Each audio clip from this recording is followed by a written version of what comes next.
I'm DeWitt Jones. For 20 years, I worked for National Geographic, photographing stories all over the globe, creating extraordinary visions. I learned a great deal from these visions about society, about geography, about people. But the vision that most changed my life was not photographic. It was an attitude, a perspective that exists at the core of the geographic. A vision so simple, yet so profound. A vision I'd like to share with you. Celebrate what's right with the world.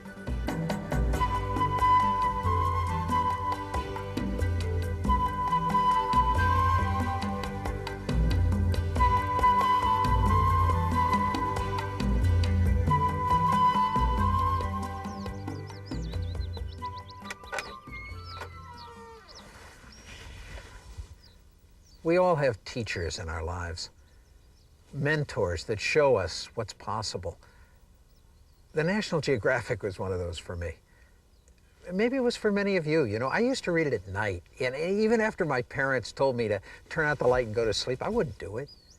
I'd get a flashlight, I'd hide under the covers, I'd stay up and stare at those photos in that little yellow book. Pictures that showed me the possibilities the world had to offer.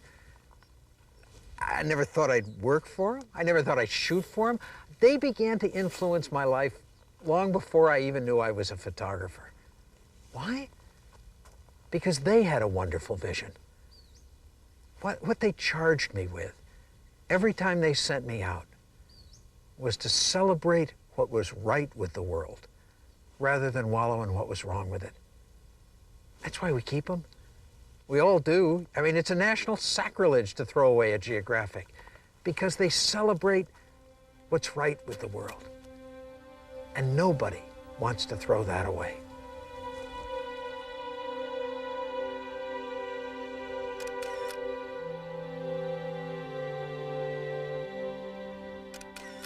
When I was growing up, I used to hold that maxim, I won't believe it until I see it. Yet the more I shot for the Geographic, the more I realized that I had it backwards. That the way it really works is, I won't see it till I believe it. That's the way life works. Well, I believed it. I believed the vision of the Geographic, and the more I did, the more I'd see it in everything. They'd send me out to places I'd never been. I believed there would be beautiful landscapes to photograph. They'd appear. I believed those landscapes would be full of wonderful people. They'd be there. I'd begin every assignment, every day, every shot, trying to celebrate what was right with the situation rather than what was wrong with it. When I started, I had no idea how powerful that vision would be, how much it would change my life. But vision controls our perception, and our perception becomes our reality. Celebrating what's right with the world. It was a vision that had purpose and passion for everybody at the Geographic. Do you have a vision like that? Not just for your organization, for yourself. You know, a vision that you can put into 6 words that every morning when you say those words, you say, yes, that's why you're doing whatever it is you're doing. Because when the vision is clear, then passion and creativity are there as well. I know that. I know that because I lived it. All of a sudden, I wasn't just looking at those pictures on the printed page. I was there, and what an incredible place there was. From the highest mountains, to rivers drenched in sunlight, to rainbows and seashells. Everywhere I looked, there would be amazing beauty for me to photograph. And in the Geographic's view, man was an integral part of that beauty. Not something separate, just as beautiful, just as magical as anything else on the planet. And when I celebrated the best in people, I could see that. I could see it in the faces of those at work, or the body language of those at play, those in their youth, or in their age. Can you believe this guy? I thought this was going to be a good shot before he smiled. I would see it. I would see that light that shines not on us, but from within us. From within us when we trust enough to let it out. It was the same light I'd seen in nature that didn't have to trust to expose itself, but just graced us every day with the delicacy of a flower or the fading light on Half Dome.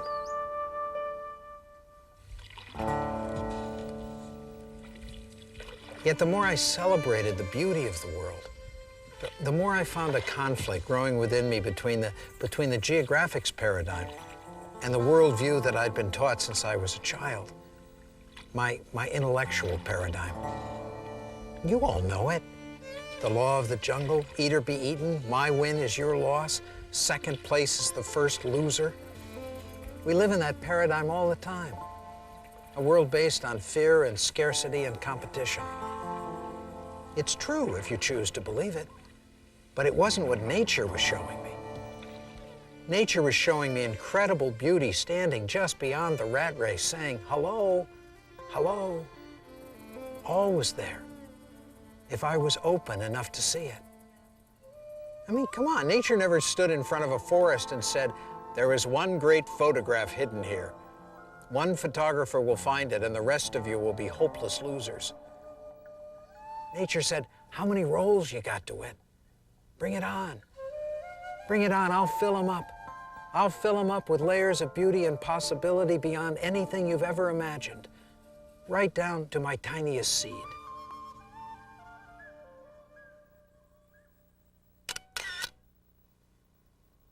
Do we choose to see those possibilities? Do we truly believe that they're there? Perception controls our reality, and if we don't believe it, we won't see it. I remember one time they sent me up to the Selkirk Mountains of British Columbia, and I came upon this great field of dandelions. But, you know, I just wasn't into it, and I started to say, no, the light isn't right. I'll come back tomorrow. We've all been there. It happens all the time, at home, at work. I just can't get into it. I'll do it tomorrow. And then tomorrow turns into next week, and by the time I got back there, no more dandelions. I had puffballs. That wasn't the way I planned it. And I was just about to leave when a little voice inside me said, come on, DeWitt, what's here to celebrate? I know it wasn't how you planned it, but what's right with the situation? Where are the possibilities? And before I knew it, I was into puffballs, puffballs, puffballs, over the puffballs, at eye level with the puffballs, under the puffballs, looking at them from every angle until, whoa, whoa, that's what I found. It was there. It seemed it was always there, if I was open enough to see it.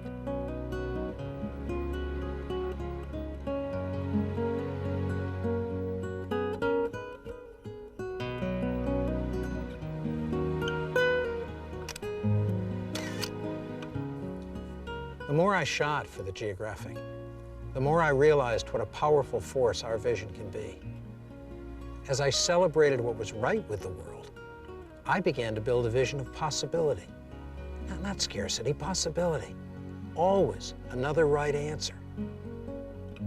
A vision that showed me that no matter how bleak and desolate, no matter how dry and devoid of possibilities a situation might seem, that if I was open to it, I could always find a perspective, in this case just by dropping down in that crack in the slick rock and looking back, a perspective that would transform the ordinary into the extraordinary.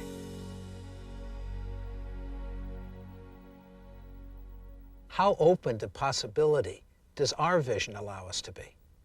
Open. I mean, really open, even when we think we know what the answer will be. I was shooting recently in Marine World, and I'd gotten the shots of the whales and the dolphins, and I'm heading back to the car, and I saw this kid standing in front of the dancing fountains. Dancing fountains, you know, where the water comes out of one, goes up and goes into the other and up and into the next one. And this kid had his hand on the source. And he was ready, and so was I. And he was waiting, and so was I. And I knew what that answer would be, and I nailed it. But I'm not putting on the brakes. I'm not taking my eye off the viewfinder. I'm staying open. Because if I didn't, if I thought this was it, I never would have seen this one. Celebrating what's right with the world. It not only keeps us open to possibilities, it gives us energy. When I'm setting up a shot, I always begin by saying, what's exciting me? What's here to celebrate? What's the very best this shot has to offer? And then I try and enhance that and get rid of everything else. Instead of starting out, as we so often do, by griping about what's wrong with the situation, what's right with it? Because by celebrating the best, that allows us to fall in love with it. That connects us with our passion. That emancipates the energy. By celebrating what's right, we find the energy to fix what's wrong. As Michelangelo once wrote, "I saw an angel in the stone and carved to set it free."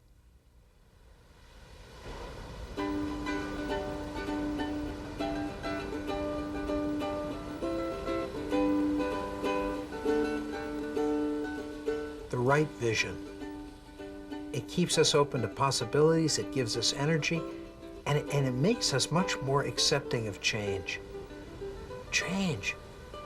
Boy, as a photographer, I'd pray for change. I'd get down on my knees and beg the weather or the wind or the light to do its thing. It was the status quo that would make my pictures boring and redundant.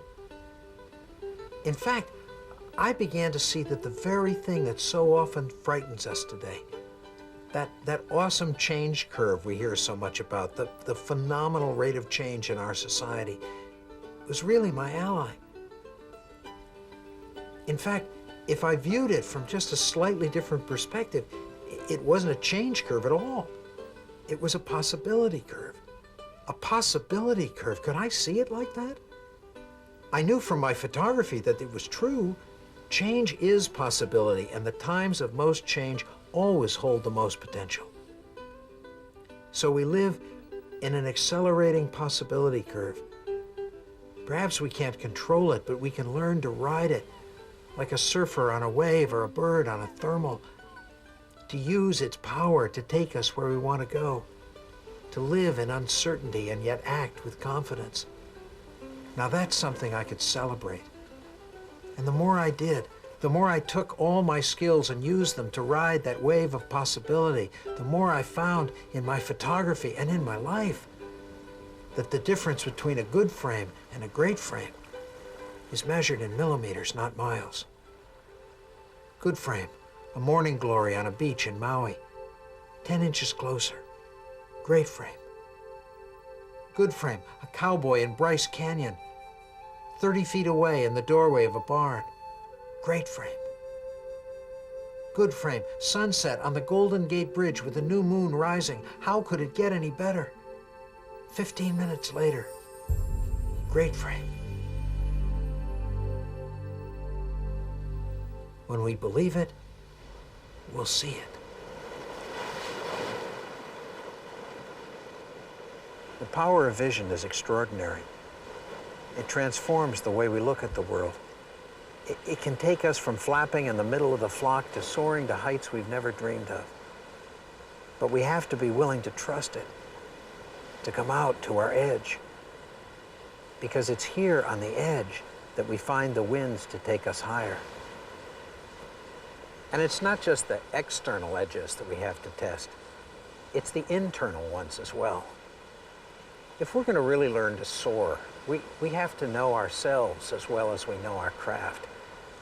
I realized that if I was going to take it higher in my own life, I had to spend time not just with what I do, but with who I am. Boy, that's a lot harder, at least it was for me. Discovering who I was and being comfortable with it, a lot harder than taking a photograph. And yet I knew that was the move from good frame to great frame. That was the edge I'd have to press. That edge in each of our lives between success and significance. That subtle edge between being the best in the world and being the best for the world. Not an easy shift. But every time that I'd lose faith that I might ever be able to make it, I'd meet someone who had, and they'd serve as a beacon to show me it was possible. I met such a person on Scotland's Outer Hebrides. Her name was Marion Campbell, and she was the finest weaver in all of Scotland. She was a national treasure. She'd been sighted by the Queen, and she lived in the tiny town of Plochrapool. And I had to photograph her, and I went to her house, I knocked on the door, she came out, lovely woman. And she said, "Can I help you?" And I said, "Yeah, I'm from National Geographic, and I want to photograph you." And she said, "Wait, my brother is very sick upstairs. He may be dying, and I'm taking care of him." I felt like a complete idiot, you know. I mean, why? I began to apologize. I backed off, and she stopped me, and she said, wait, give me an hour and I'll be ready. And she closed the door.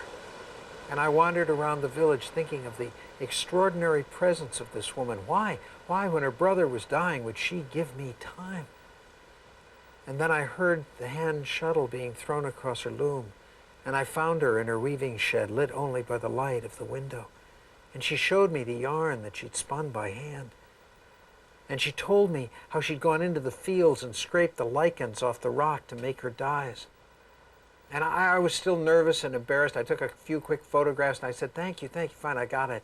And I started to leave, and again she stopped me, and she took me into her house, and she'd put out biscuits, and she'd made tea, and she wouldn't eat till I had eaten. And she invited me into her living room, and she stoked the peat fire, and we sat together, and she talked quietly and simply, and I kept thinking I was in the presence of a great sage, and I was waiting for some great gift of wisdom. And finally I said, what do you think about when you weave? And she said, I wonder if I'll run out of thread. It wasn't exactly what I thought I'd hear, you know. And she must have seen my discomfort, because she smiled at me and she cocked her head and she said, when I weave, I weave. And in my own mind I heard, when I weave, I weave. When I photograph, I photograph. When I serve, I serve. When I celebrate, I celebrate. There's no use walking anywhere to preach unless you're walking as you're preaching. And that evening, through her actions and her words, Marion Campbell showed me what it might be like to soar.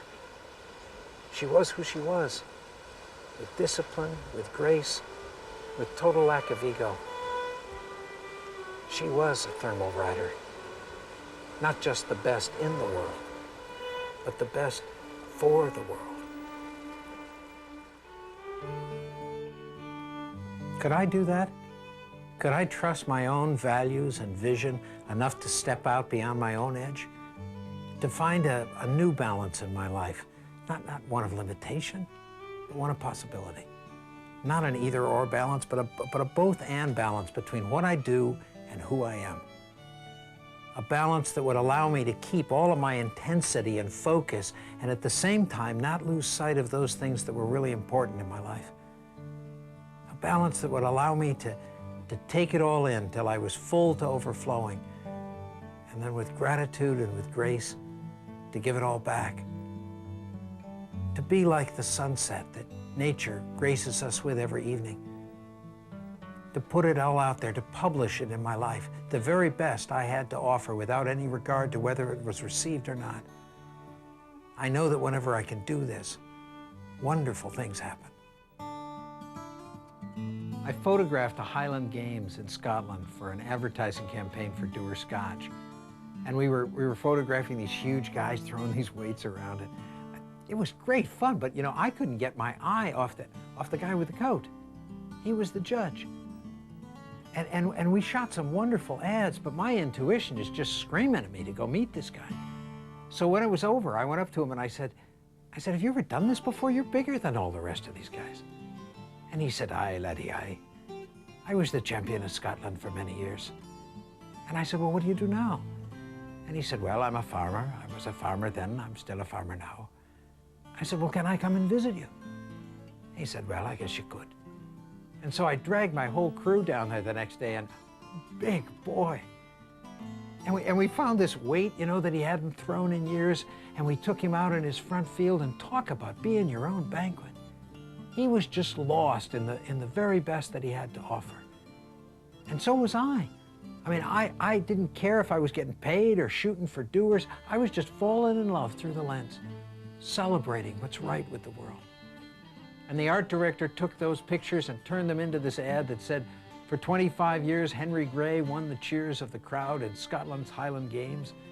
And even now, he likes to get out and throw his weight around in the privacy of his own backyard. This ad won all kinds of awards, but you know, I didn't care. I got to meet Henry.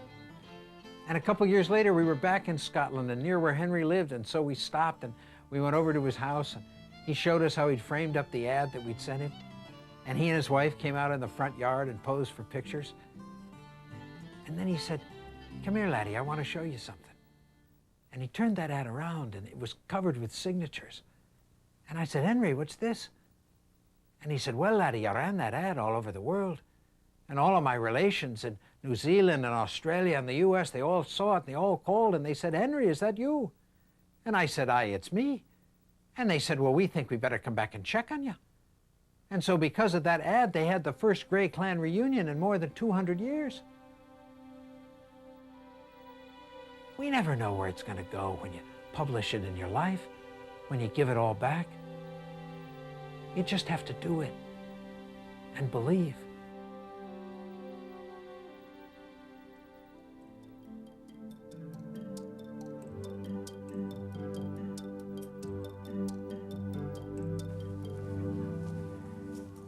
You know, incredible things happen when we're open to possibilities, because the world is an astounding place. I first saw that on the pages of the Geographic when I was a kid. We can see it now, every day, if we're open enough to it. If we hold a vision that fills us with energy, that takes us to our own edge and gives us the courage to soar, that allows us to celebrate what's right with the world.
Any contractor see any change in their flight readiness?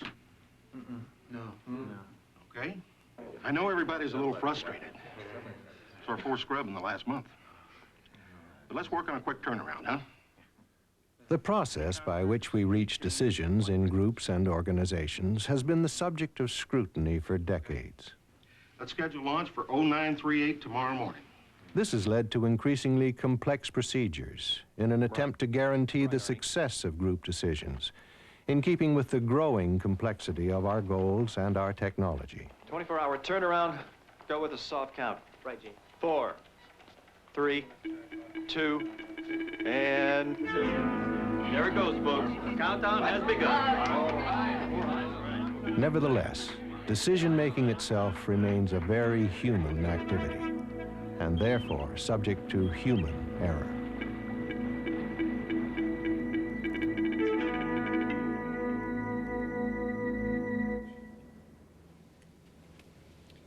The tragedy of the Challenger accident and many other catastrophic events can be traced in part to the group decision-making process that leads to them.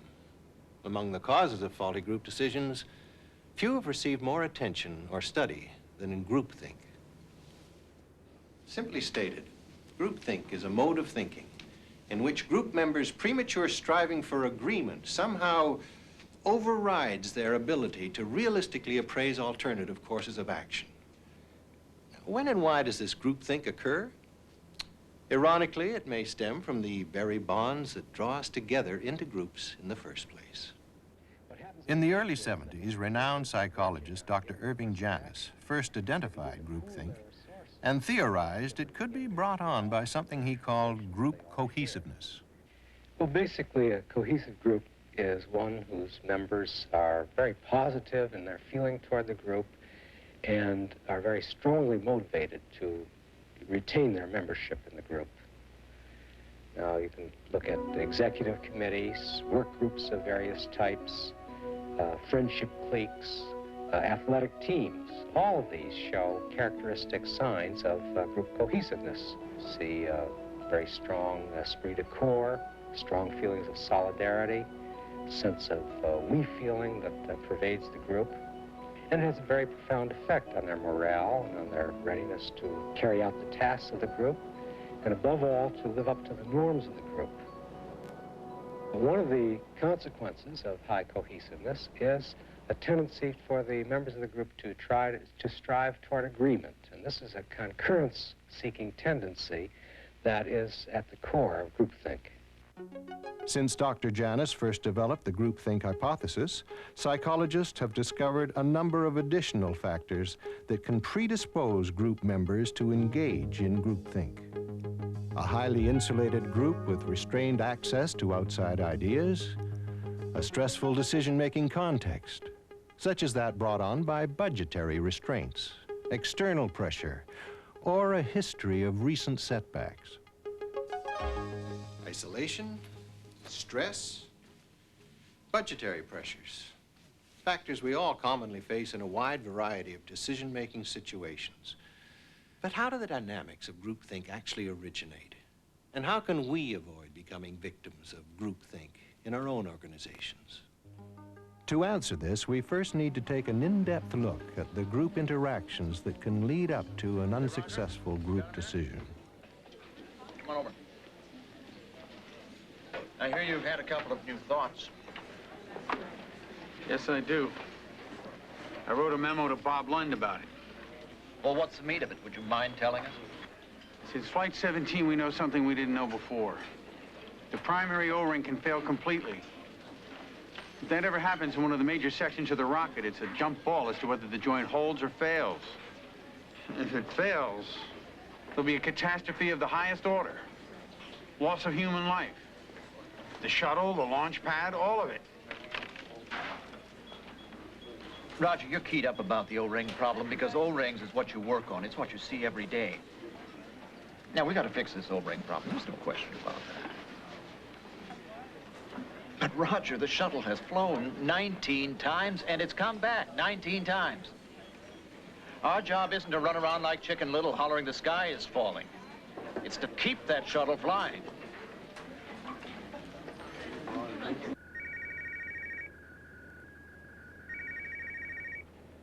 I think everybody's hooked up.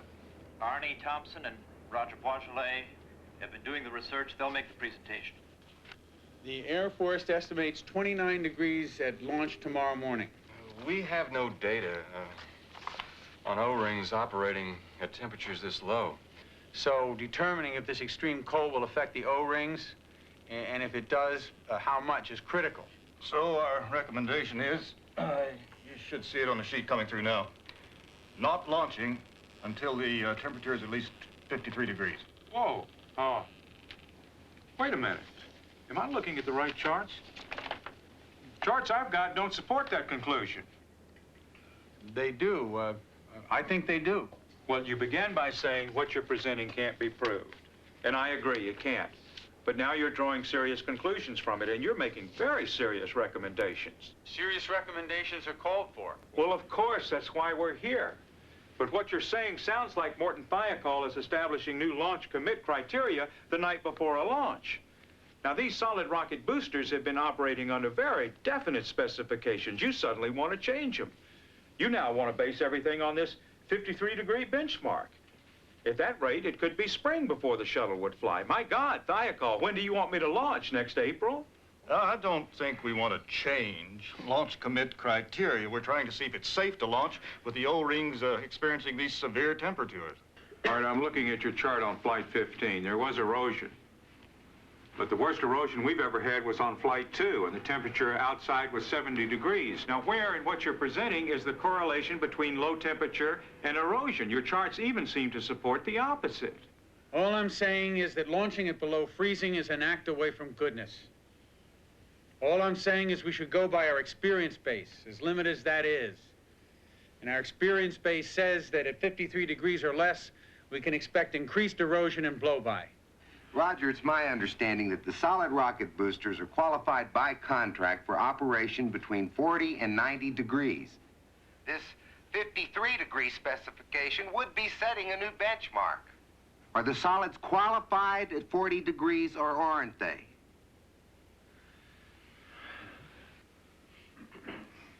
It's away from goodness to make any other recommendation. Listen, if being in the direction of goodness means wanting a successful result for this mission, I want that result. Everybody involved in this telecon wants it. Be reassured, Roger, you are not in the direction of goodness by yourself.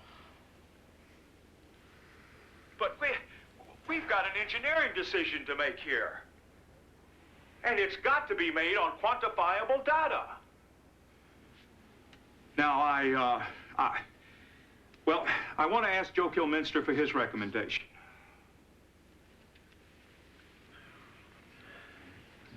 Based on this presentation by our engineers here at Morton Thiokol, I can't recommend a launch. I think we should get George Hardy's comments. Well, let me ask first, does Thiokol have any more to transmit? Any further views? Because if not, I'm appalled that they could arrive at the recommendation not to launch, given the data that's been presented, especially so late on the evening before a launch. I agree with Larry Malloy. I make the same assessment he does. But if Thiokol recommends not launching, I'm certainly not going to override it.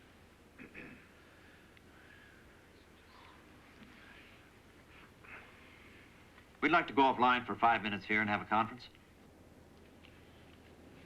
All right. I want to make sure I've got this. The worry is the temperatures in the 20s or 30s could cause the primary O-ring to seal more slowly. If it did, we could get some blow-by. That's right. But don't we have some tests that show how the O-rings We have behave? tests showing that even if the blow-by cut 125 thousandths of an inch out of the O-ring, it would still seal. I'll tell you, it makes an impression on me if George Hardy says he's appalled at something we recommend. His point is, and I think you have to listen to it, is that even if you get blow-by of the primary O-ring, the secondary O-ring is still in the proper position to seal. Our charts may be inconclusive, our data insufficient, but everything we do have shows we'll be safer launching at 53 degrees or above. That's clear. That's absolutely clear. It's time to make a decision. Bob, take off your engineer's hat and put on your management hat.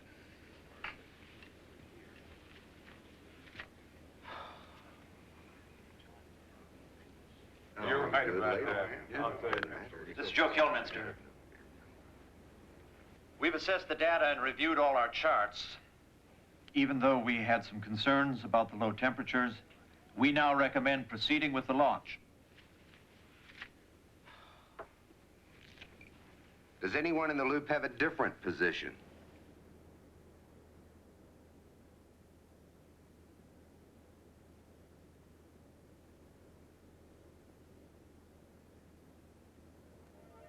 Was groupthink responsible in part for the decision to launch Challenger? And what part does groupthink play in the numerous group decisions each of us faces every day in our personal and organizational lives?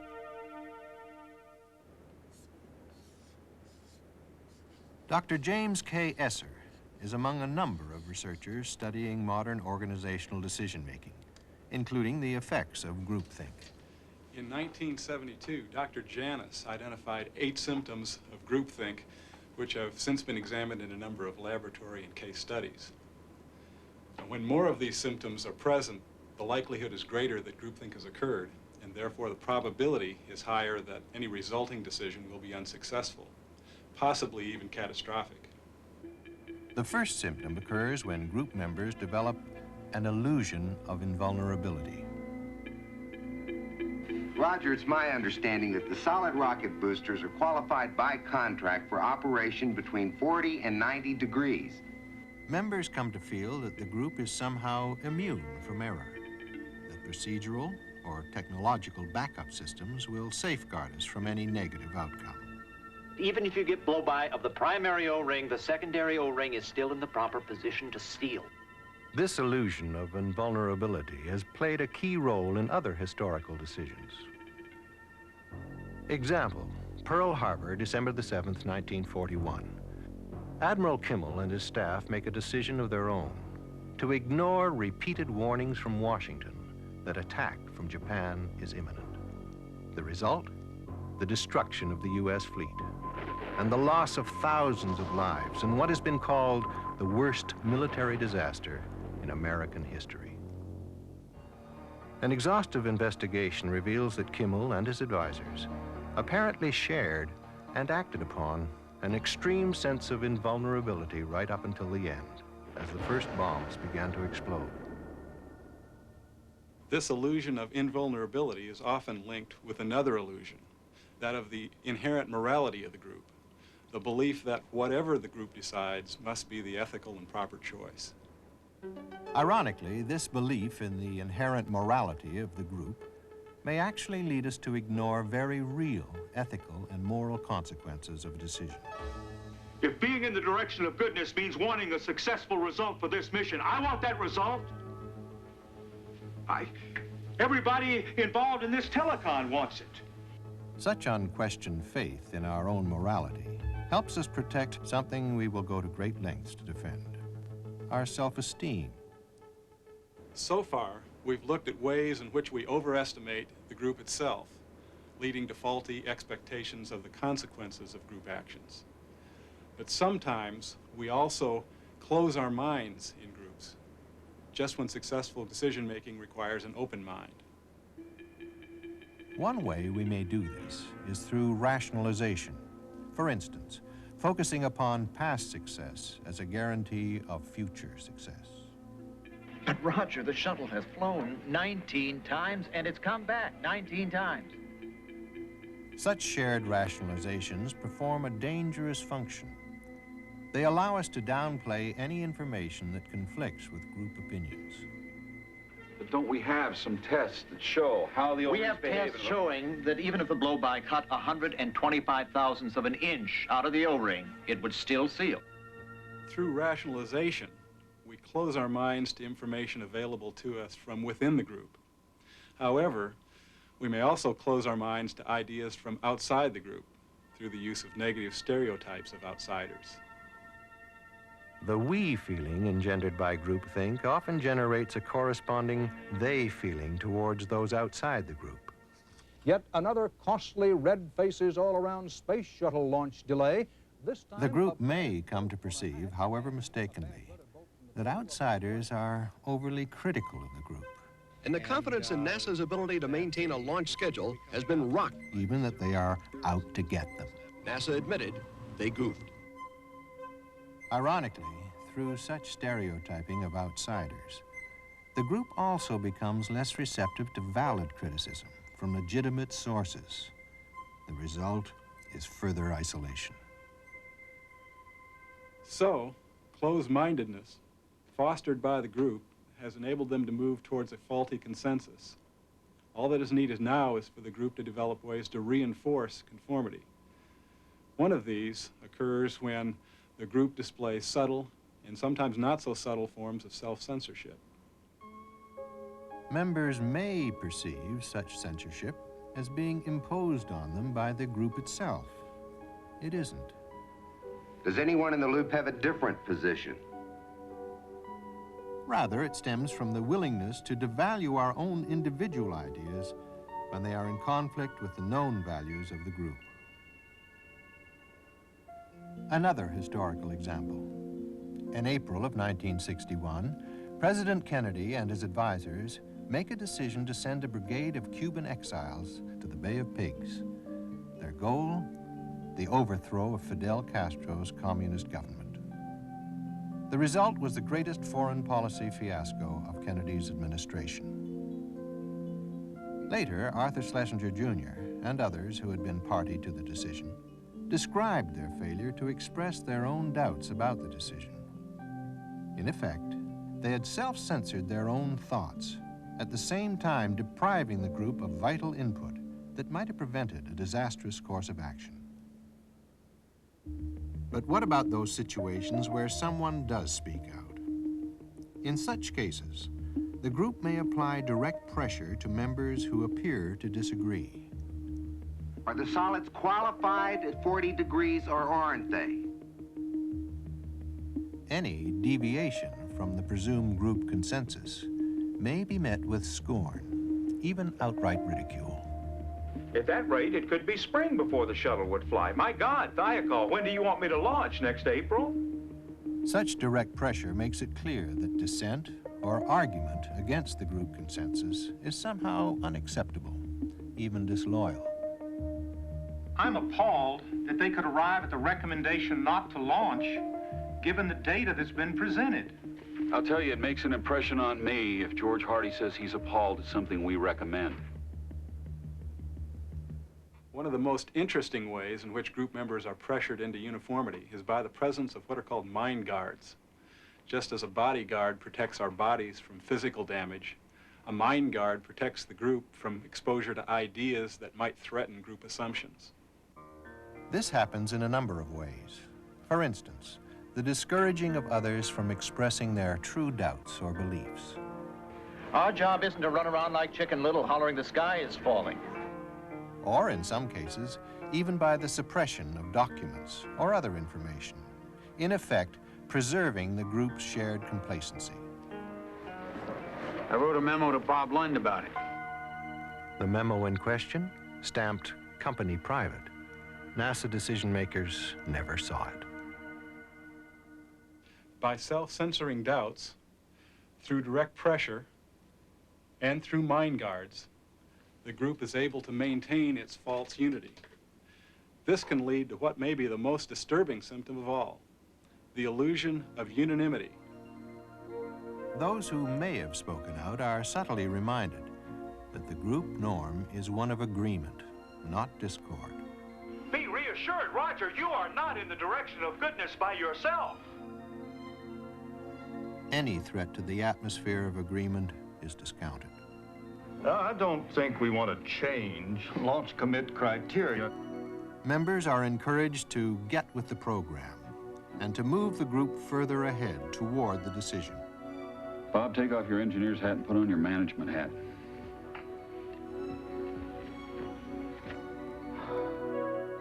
The group's high regard for agreement has now overridden any realistic consideration of alternatives. Even though we had some concerns about the low temperatures, we now recommend proceeding with the launch. Are groups somehow preordained to develop groupthink and therefore to suffer the consequences of faulty decision-making? Not necessarily. Research suggests that the leader can initiate and lead groups in ways which can foster a positive decision-making climate. Only a year and a half after the fiasco at Bay of Pigs, Kennedy and the same advisors were faced with another potentially explosive crisis, the buildup of Soviet missiles in Cuba. Kennedy's handling of the situation illustrates several important strategies. First of all, in early meetings, the usual rules of protocol were suspended in favor of a more open and candid climate of discussion. Next, Kennedy took deliberate steps to avoid the insulation of the group. Adlai Stevenson, Dean Acheson, and others were brought in to provide critical reaction to the group's assumptions. Third, each individual member of the group was assigned the role of critical evaluator, charged with critiquing not just those areas about which they had special expertise, but the larger policy problems. Most of all, Kennedy avoided as much as possible being too directive. He was deliberately absent from some of the key meetings in order to avoid exerting undue influence upon the group. The outcome, a reasoned and thoughtful decision that was ultimately successful. Now, it seems to me that the kinds of procedures that were used in that particular decision have potentially very wide applicability to preventing groupthink in many other situations and many other kinds of groups. One of the prime goals of the Challenger mission was educational. And though the mission ended in tragedy, it'd be doubly tragic if we were to neglect a vital lesson it holds for us. Well, let's go home now. No matter how sophisticated our technology, the successful attainment of our collective goals will always depend upon our individual courage to confront, to reason, and to make decisions together. Night. Some rest, Larry. Yeah.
Every day we are faced with issues of integrity.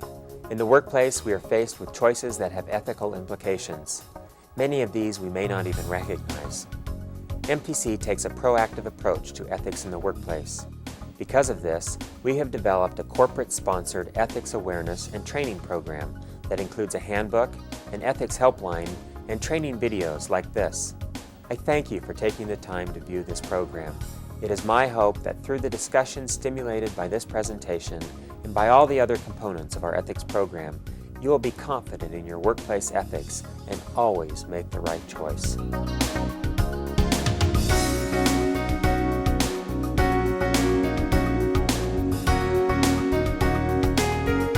In the following scenarios, you'll see employees like yourself faced with choices. In some cases, the choices may not be black and white. Be honest with yourself and think how you would react. It may be appropriate to stop the tape after each scenario and discuss the ethical dilemmas presented. Be sure to note any issues that are still unclear.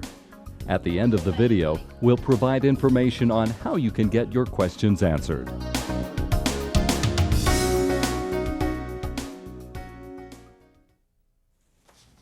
Hey, John. Yeah. We're only 0.5% over budget, right? Sorry, boss. We're almost 1% over. No, we're 0.5% over. Well, not really. See right? I will meet my goals. We're 0.5% over. Get it? Got it.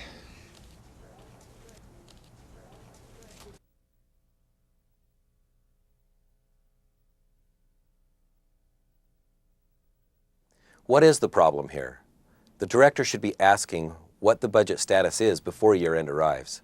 The director wants to disregard the facts contained in the accounting records, pressuring the accounting manager to adjust or shade the numbers. Hey, Wendy. Hey, John. Hey, we gotta be no more than 0.5% over budget. I don't know how. You and I went over those accruals together. Well, I just need you to fix it. We've already received everything this month. If I change stuff now, it's going to be falsifying information. Look, my butt is on the line. Would you just fix it, okay?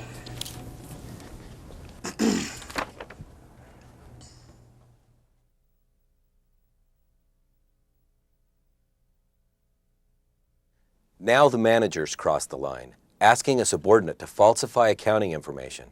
What message is this ultimately sending? Is this a win-win situation for all involved? Is MTC's commitment to accurate financial reporting being served?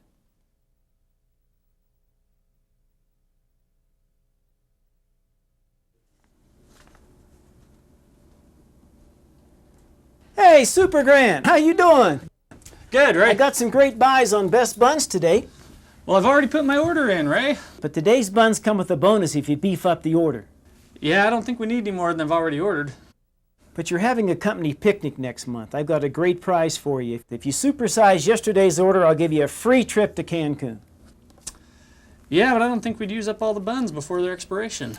Oh, that's not a problem. I can make sure you get the freshest buns available. How does that sound? We're not supposed to accept gifts from vendors, and besides, your price has been gradually creeping upward. Tell you what I'll do, Grant. I'll make out these certificates, I'll give them to you in blank, and all you've got to do is write in the name of the person who you donate them to. No one will know any differently. I gotta get back to work. So you want me to ship them Friday? Yeah, fine. Great, thanks.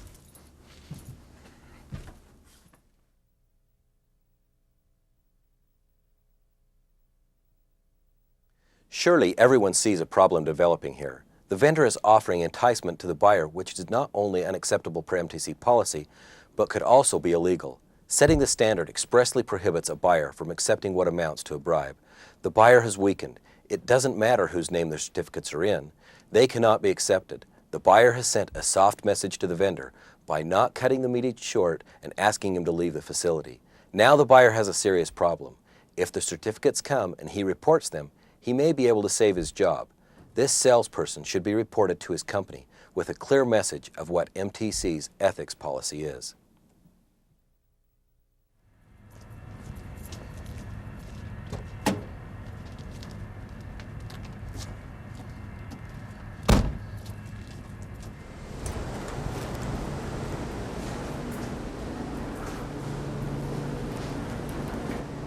Hey, Fred. Ray? How's that patio furniture working out? Good, but I can't get the umbrella to close all the way now. Hey, you gotta check these out. Burger buns with the cheese already in them. Yeah, well, I'm getting cheese for free. But they'll save you 3.4 seconds per burger on the serving line. Can't hardly taste any cheese. By the way, do you need a new barbecue? Yeah, know where I can get one? Sure do. Just give me an order for 20 cases of these babies, and I'll have a brand new Dad Burnip barbecue on your deck in 2 weeks, and a little something to break it in. Okay, well, I'll try. Got it. You'll take care of the PO problem? Yep, I'll walk it through. Best Buns surely appreciates your business. Thank you very much. Bet.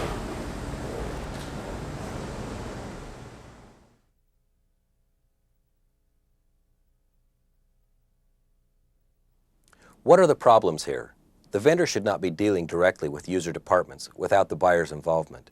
The vendor is probably doing this because he thinks the food manager is easier prey by himself. It's obvious he's already had some success with getting business in exchange for gifts, or at least getting the food service manager to accept significant gifts. He set the hook on the food service manager again.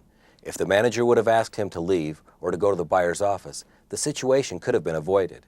At this point, the manager is subject to termination for his actions. MTC employees may not accept gifts from vendors unless they are of a nominal value of $20 or less. Walking an order through generally means to streamline the approval process, bypassing some scrutiny or giving less than customary time for review. Someone has sent the message at this side that you can run special orders through the purchasing office without proper scrutiny and approval. The food service manager will benefit at the expense of the taxpayers and our customers.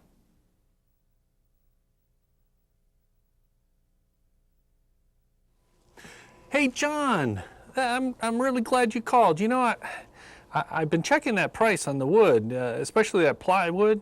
It's just a little bit high, man. You know, that 2x4 price you gave me is really good. And hey, I got a question for you. You know, just we're working on a small project, a lounge project, and we're really tight on funding for this project. And anything that you could do to help us, or you know, if some of your business partners are interested in giving us a small donation, yeah, that'd be great. Yeah.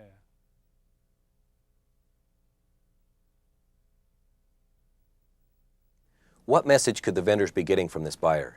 He is sending the message that vendors can supply inferior or overpriced product as long as they provide some kickbacks in the form of donations. This is illegal.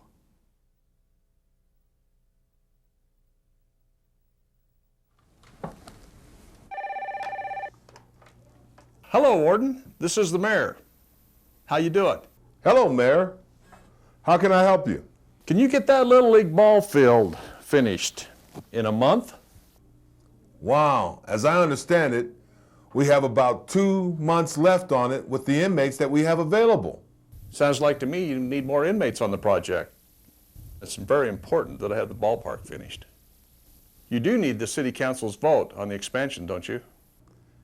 Yes, I do. I'll see what I can do. Thank you very much. We'll be in touch.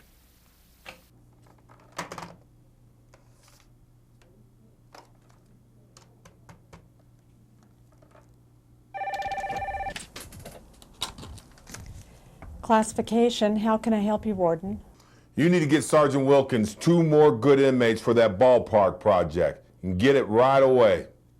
About the best 2 I could get would be Ruiz and Johnson, but they're about ready to finish life skills. Just get them on the work detail. Okay, you've got them.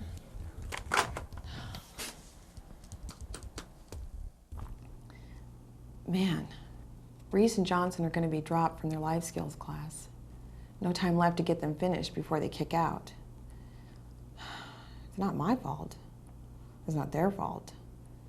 Somebody else grabs them and my stats take a beating. I'll just log them as completed.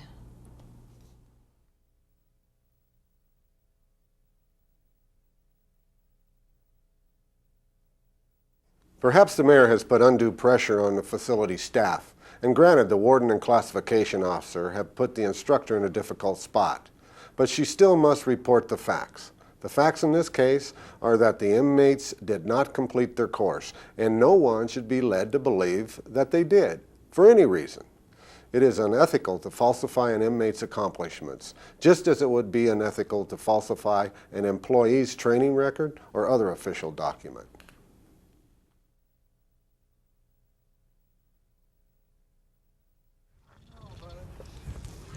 Hey, bro, was that your wife in visitation on Saturday? Who, that blonde? Yeah, man, the one with the legs and the... Oh, dude, that's my cousin. She's a wild thing, though. Man, she could get wild with me anytime. Hey, Carl, you saw my cousin, didn't you? That was your cousin? How could you not see that sweet-looking thing? Hey, you know, she asked about you, too. Get out of here. No, straight up. I told her I thought you were single. Is that right? Well, you know I'm not supposed to talk about those things, but... It's all right. My wife left me 2 weeks ago. I think she's dating a CO. Attention! It is count time. It is count time. Everybody report back to your pods. Prepare to be counted. All right, guys, back to your houses. I'll talk to you guys later. Yeah, huh? we'll talk to you later, dude. Okay. Ah! Thanks, dude. No problem. Hey, you know we were talking about my cousin the other day? Yeah. Dude, I wish she would meet someone right, someone to treat her good, you know? I'm tired of her hanging around these dopers. She's better than all that. Well, you know, it sounds to me like she needs to start meeting some stable people, some good guys with good careers. Yeah, and where's she supposed to find a guy like that? Well, I don't know, you know. I go to dance lessons once a week. Oh, yeah? Yeah, a lot of good people show up there, you know, and no drunks, no druggies, nothing like that, just a lot of good people having good, clean fun. Huh. Don't, bump, bump. Hey, Officer Hey, Wright. Yeah. Listen, my cousin asked me to give you something. Ooh. Oh, you know I can't accept anything. Yeah, I know. But listen, it's just a number. I was telling her about those dance classes. She's real interested, all right? Wanting to meet a nice guy. But she'll only go if it's with someone that, you know, knows what they're doing. Look, look, it's just her number. Give her a call. Well, I don't see a problem with that. All right, good, thank you. But I'm thinking about calling her up because she's cool and I'm telling you, she's gorgeous. Yeah, you know what kind of trouble you can get into here? But this is different. She's really cool. She's been hanging out with convicts all of her life, you know. She needs to meet a nice guy, and I figure I can break that chain. Yeah, but you're pulling the wrong chain. This con's working you. This con's not working me. I know what I'm doing, okay? But do me a favor. Don't say anything about this, okay?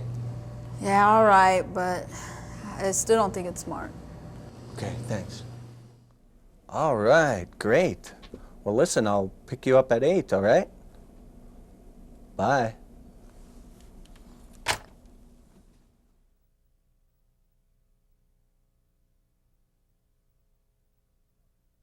From the start, this officer has been compromised by the inmate. He's already violated many policies regarding inmate contact. The officer continues to pursue the situation, thinking he's using the inmate to either help someone get their life turned around or to help himself get a date. Either way, the relationship is unethical and against policy at all levels. Then he gets another officer involved. What is her ethical dilemma? What is her responsibility? That's a tough one. She has been asked to keep the information confidential. However, she needs to report what she is aware of, if only to keep the coworker from getting in so deep that the security of the yard and the safety of the staff are jeopardized.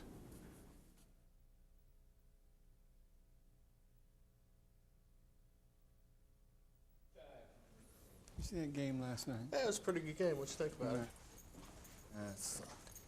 Hey, your house sure was nasty looking this morning. Your bunk wasn't tight. You had dirty clothes laying all around. If you guys would quit shaking my stuff down all the time, it wouldn't be like that. If you weren't such a worthless, low-life waste of skin, I wouldn't have to worry about shaking you down all the time. You're never going to amount to anything. If you were worth anything, you wouldn't be a jailer. What's that? You apologize for that, Holmes, right now. I don't have to. Freedom of speech, equal rights, ACLU, all that crap. I said now. I own your sorry hide. Say it. Hey, just apologize, man. I ain't afraid of that panty waist hiding behind that uniform. Hey, man. Let's take him down. Force was justified as I felt physically threatened.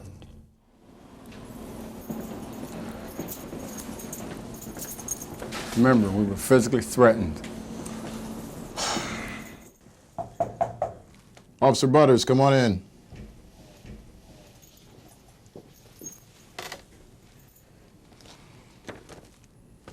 So tell me about that use of force yesterday. Well, the inmate was way out of line. Did you feel physically threatened? Was Johnson physically threatened? Yeah.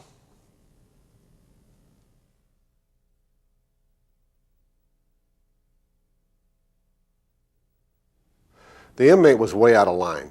I think we can all agree to that. But who escalated the issue? It looks like the first officer got emotionally involved and acted in a provocative manner. Was the physical threat exaggerated? It appears so. What was the second officer's responsibility? Did he handle the situation effectively?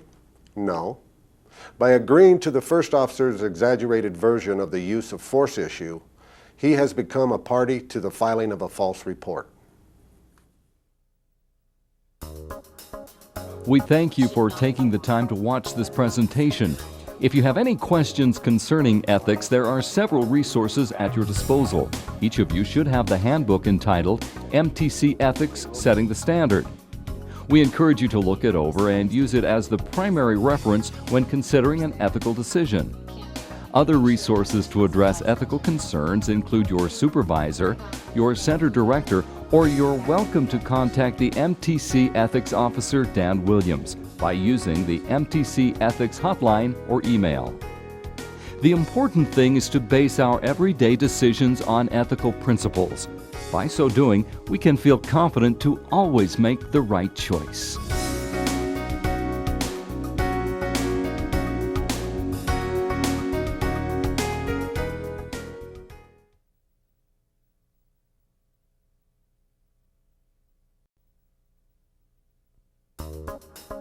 Every day we are faced with issues of integrity.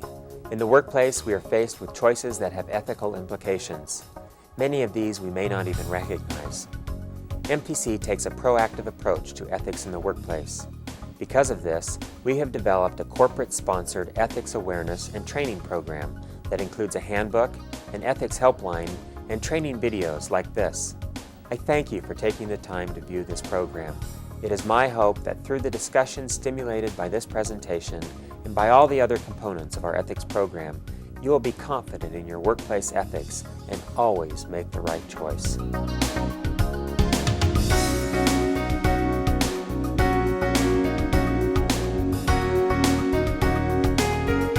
In the following scenarios, you'll see employees like yourself faced with choices. In some cases, the choices may not be black and white. Be honest with yourself and think how you would react. It may be appropriate to stop the tape after each scenario and discuss the ethical dilemmas presented. Be sure to note any issues that are still unclear. At the end of the video, we'll provide information on how you can get your questions answered.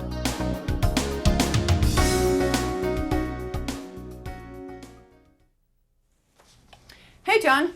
Yeah. We're only 0.5% over budget, right? Sorry, boss. We're almost 1% over. No, we're 0.5% over. Well, not really. See right? I will meet my goals. We're 0.5% over. Get it? Got it.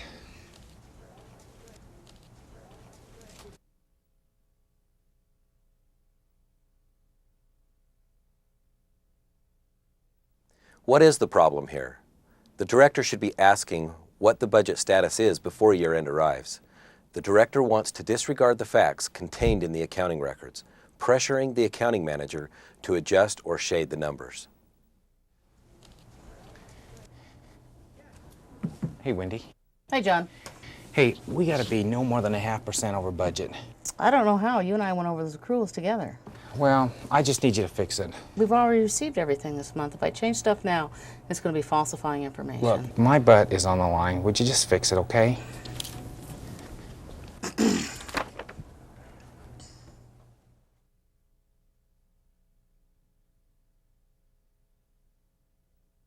Now the managers cross the line, asking a subordinate to falsify accounting information.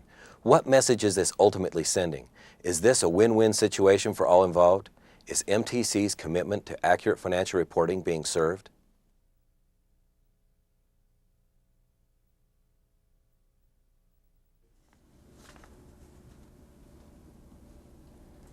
Hey, Super Grant, how you doing? Good, Ray. I got some great buys on Best Buns today. Well, I've already put my order in, Ray. But today's buns come with a bonus if you beef up the order. Yeah, I don't think we need any more than I've already ordered. But you're having a company picnic next month. I've got a great prize for you. If you supersize yesterday's order, I'll give you a free trip to Cancun. Yeah, but I don't think we'd use up all the buns before their expiration. Oh, that's not a problem. I can make sure you get the freshest buns available. How does that sound? We're not supposed to accept gifts from vendors, and besides, your price has been gradually creeping upward. Tell you what I'll do, Grant. I'll make out these certificates, I'll give them to you in blank, and all you've got to do is write in the name of the person who you donate them to. No one will know any differently. I gotta get back to work.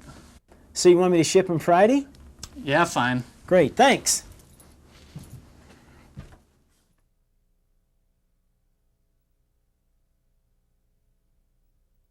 Surely everyone sees a problem developing here. The vendor is offering enticement to the buyer, which is not only unacceptable per MTC policy, but could also be illegal. Setting the standard expressly prohibits a buyer from accepting what amounts to a bribe.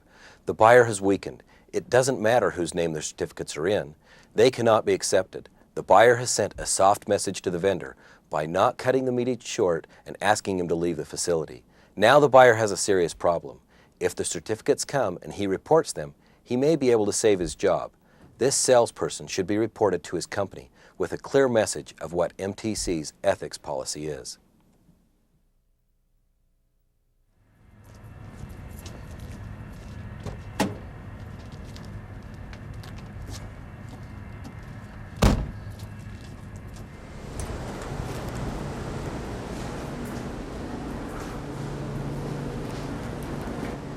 Hey, Fred. Ray? How's that patio furniture working out? Good, but I can't get the umbrella to close all the way now. Hey, you gotta check these out. Burger buns with the cheese already in them. Yeah, well, I'm getting cheese for free. But they'll save you 3.4 seconds per burger on the serving line. Can't hardly taste any cheese. But these kids will never know the difference. By the way, do you need a new barbecue? Yeah, know where I can get one? Sure do. Just give me an order for 20 cases of these babies, and I'll have a brand new Dad Burnip barbecue on your deck in 2 weeks, and a little something to break it in. Okay, well, I'll try them, but if the kids don't like them, I can't order anymore. Got it. You'll take care of the PO problem? Yep, I'll walk it through. Best Bud surely appreciates your business. Thank you very much. Bet.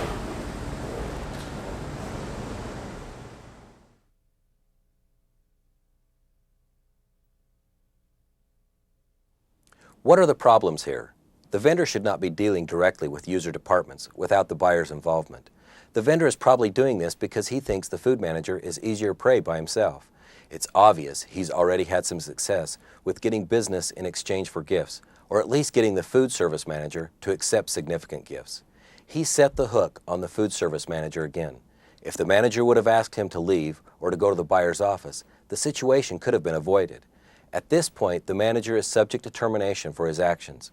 MTC employees may not accept gifts from vendors unless they are of a nominal value of $20 or less.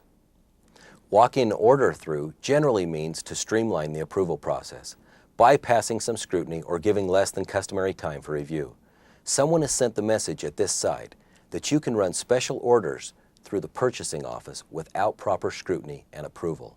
The food service manager will benefit at the expense of the taxpayers and our customers.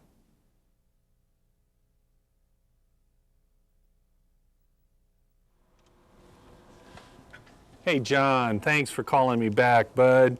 Man, you know, that beef shank price, that's excellent, man. You're a good business partner and somebody we can always count on to give us the best price, and you know, we really appreciate you. Hey, you know, we're doing a little thing for the kids out here, and one of the projects is a scoreboard on the ballpark. You know, donors, we're gonna put their names out there, and you know, I was wondering, is there any way that you could see your way clear to maybe helping us out with a small donation? Yeah. Well, hey, John, I'm really glad you called. You know, I've been checking that price on the wood, especially that plywood. It's just a little bit high, man. You know, that 2x4 price you gave me is really good. And hey, I got a question for you. You know, just we're working on a small project, a student lounge project, and we're really tight on funding for this project. And anything that you could do to help us, or you know, if some of your business partners are interested in giving us a small donation, yeah, that'd be great. Yeah.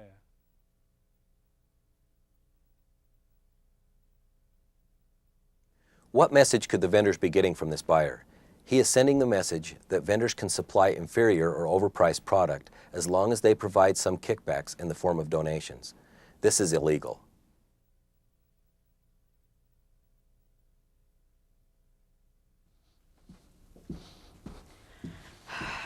Oh, just the man I want to see. Do you know that I've been here for 3 months and I haven't even received my phase 4 yet? This is BS. Look, your scores have all been bad, you've got too many negatives on file, and your counselor doesn't think you're making any progress. You know what? I just can't deal with this anymore. This is frustrating.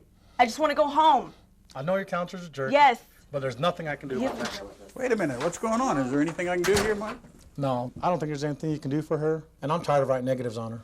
Well, I tell you what, let me work this out with the counselor. Fine. All right. Come in. Hey, Francie. Morning, Mr. White. Look, How are you? We got a problem.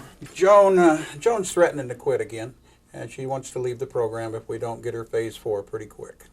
You mean our old Joan? Our one negative a day keeps incentives away, Joan? Yep, that's her. The RA is just driving him nuts, and I just don't know what to do about it. I need some help to get this situation solved. And it's against my better judgment, but the center director says there's no more separations this month.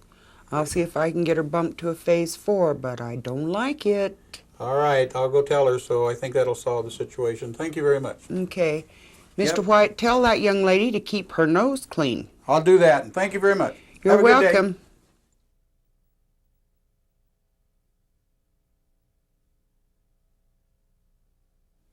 It's unethical to undermine the authority or credibility of coworkers with the students. Honest caring for the student would demand that she experience the logical and natural consequences of what she has done or failed to do. Doesn't it sound like there's a promise to fix the situation, not deal with it, and help the student benefit from the learning experience? Is this fair to either party? It's not only unethical, but unfair to students to adjust their evaluations to pacify or keep them in the program. This is definitely not a win-win solution. We thank you for taking the time to watch this presentation. If you have any questions concerning ethics, there are several resources at your disposal. Each of you should have the handbook entitled MTC Ethics Setting the Standard. We encourage you to look it over and use it as the primary reference when considering an ethical decision. Other resources to address ethical concerns include your supervisor, your center director, or you're welcome to contact the MTC Ethics Officer, Dan Williams, by using the MTC Ethics hotline or email. The important thing is to base our everyday decisions on ethical principles. By so doing, we can feel confident to always make the right choice.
One creature was made to ride the high places, to soar where the air is thin, to reach heights no others can reach, to fly free above the crowd.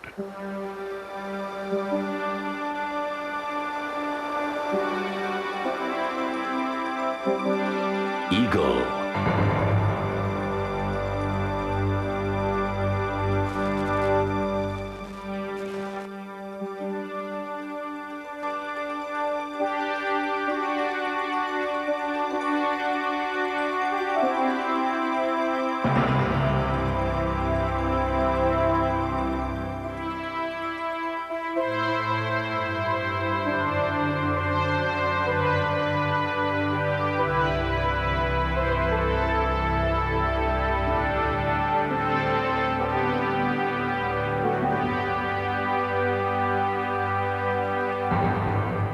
Since the beginning of time, the eagle was honored. The Sumerians released an eagle at funerals to carry the departed spirit to the heavens. The Greeks thought of the eagle as a messenger from Jupiter because no creature flew higher. The Romans called him Aquila. Caesar's legions carried the symbol of the eagle on banners of the vast Roman Empire.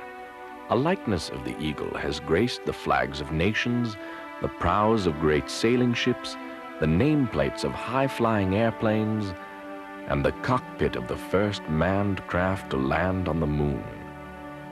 The noble eagle mates for life, builds its nest, called eyrie, in the tops of trees or on cliffside ledges. The eyrie spreads wider than a man's reach, room for the great eagle to stretch 7-foot wings.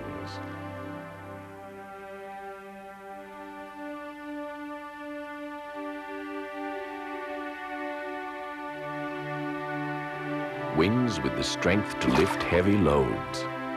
Wings with the power to fly at highway speed. Wings with the stamina to keep the mighty bird aloft for hours. This feathered embodiment of strength and independence is the envy of all creatures and the symbol of our nation. It stands for freedom. It stands for character.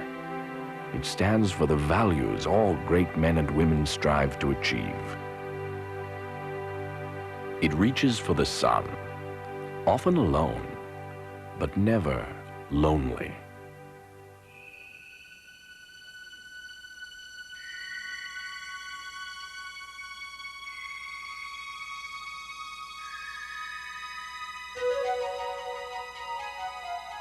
From its vantage point, high above earth-bound creatures, the eagle looks beyond the horizon, its vision enhanced by the lofty position. It sees clearly what most can only imagine. It sees both good and evil, but chooses goodness. It sees both great and small, but chooses greatness. It sees both freedom and oppression, but chooses freedom.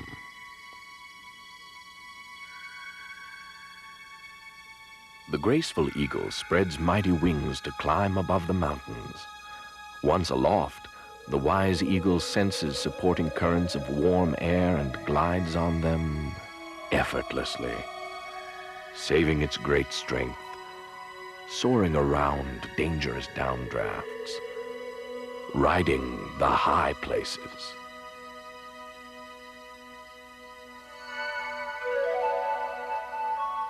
With vision broadened by perspective, the eagle selects goals carefully. It can see a mouse darting across the meadow far below, a fish swimming beneath the ripples. The powerful bird trims its mighty wings, twists and turns them ever so slightly to guide the falling body, extends sharp talons, and the once tranquil creature becomes a screaming mass of muscle focused on a single point, plunging in a straight line toward that goal.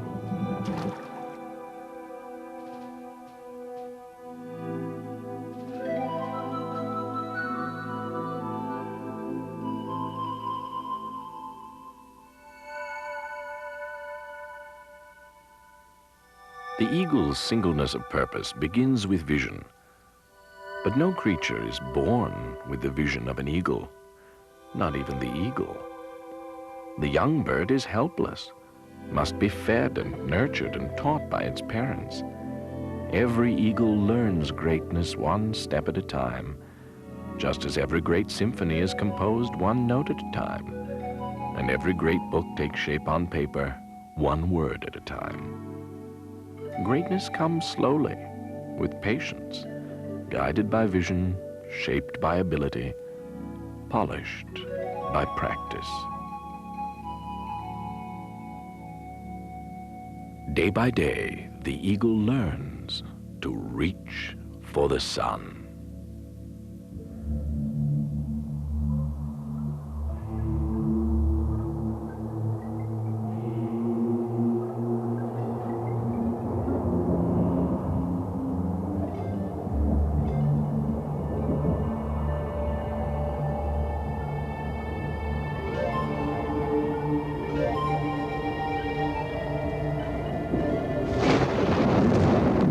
Even when the weather turns bad, the eagle learns.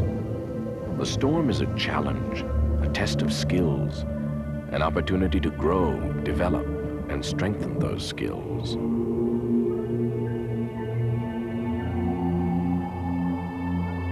Storms bring out the eagles.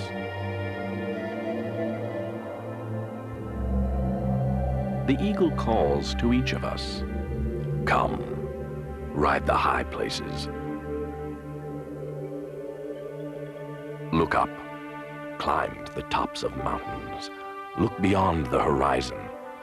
Your wings are knowledge, foresight, and understanding. Expand your vision each day. Learn from those who go before you. Seek your own greatness one day at a time. Observe from the high ground. Set your goals high.